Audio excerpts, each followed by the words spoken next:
Sigmund Freud.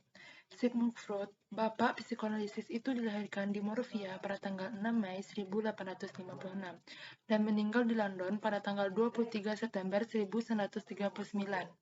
Sebagai anak muda, Freud bercita-cita ingin menjadi ahli ilmu pengetahuan dan dengan keinginan itu pada tahun 1873 masuk Fakultas Kedokteran Universitas Wina dan tamat pada tahun 1881.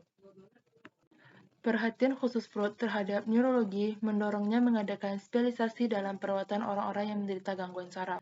Dalam mengadakan spesialisasi ini, Freud menggunakan dua teori. Teori yang pertama itu hipnotis. Dia belajar kepada seseorang ahli penyakit jiwa yaitu Karl Gott, tetapi dia tidak puas akan hasilnya. Dan yang kedua, metode mengajak pasien berbicara, dan ternyata berhasil, hasilnya lebih memuaskan. Freud menggunakan metode ini karena ada seseorang dokter di Wina menggunakan metode ini juga. Manusia dalam pandangan Sigmund Freud. Dalam pandangan Sigmund Freud, manusia sangat dipengaruhi oleh masa lalu.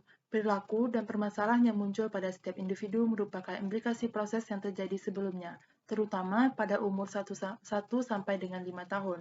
Freud memiliki pandangan yang suram terhadap kehidupan manusia. Baginya, manusia merupakan korban dari proses yang terjadi sebelumnya, tidak memiliki kemerdekaan untuk memilih dan hanya pelaksanaan dari takdir yang telah ditetapkan. Konsep utama psikoanalisis klasik.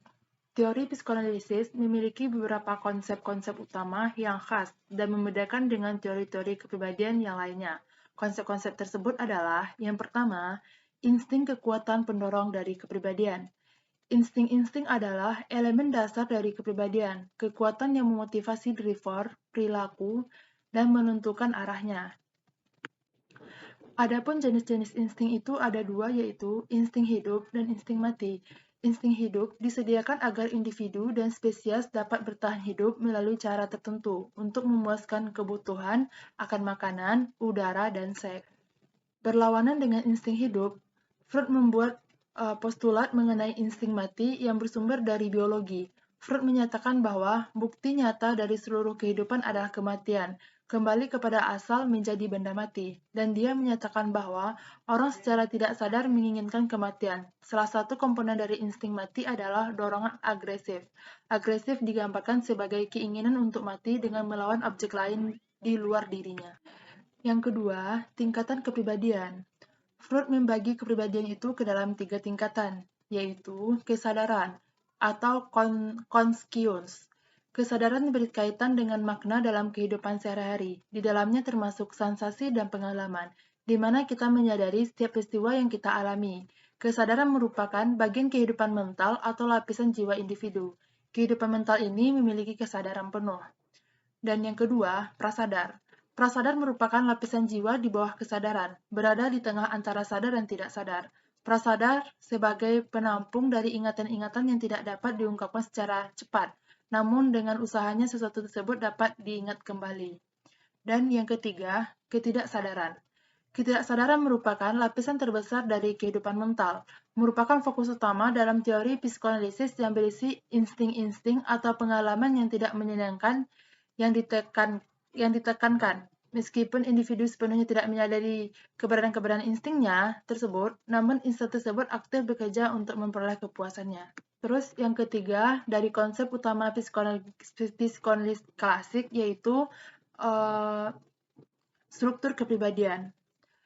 Freud menjelaskan bahwa kepribadian manusia memiliki suatu struktur yang terdiri dari, yang pertama, id, dalam bahasa Jerman disebut Die Phase.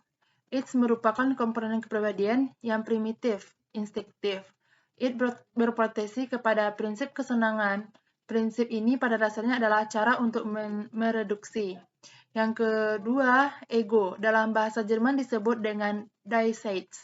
Ego merupakan aspek psikologi dari kepribadian. Dia menjadi eksekutif dari kepribadian. Dia yang membuat keputusan mengenai insting-insting mana yang akan dipuaskan dan bagaimana cara memuaskannya. Terus yang ketiga, superego. Bahasa Jerman dari superego itu adalah Die Superego. Superego merupakan aspek sosial dari kepribadian, berisi komponen moral dari kepribadian yang terkait dengan standar atau norma masyarakat mengenai baik, buruk, benar, atau salah.